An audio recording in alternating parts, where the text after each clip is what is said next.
Celal Bey'in yanık sesi kulakta, Hemşer bahçesinden gelir uzakta.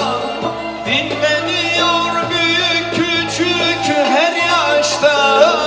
Ne güzeldir Diyarbakır elleri, elleri, elleri var.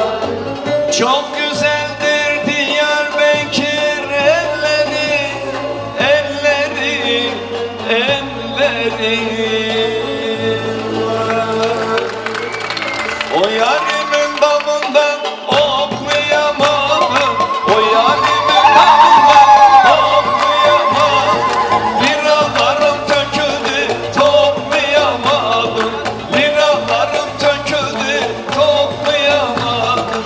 O yara mektup yazdım, yollayamadım. O yara mektup yazdım, yollayamadım. Vurmayın arkadaşlar, ben yaralıyım. El alem bilmiş, ben karalıyım. Vurmayın arkadaşlar, ben yaralıyım. El alem gelmiş, ben karalıyım. Efendim hepinizi saygıyla selamlıyorum. İyi eğlenceler, iyi akşamlar diliyorum. Buyurun hocam.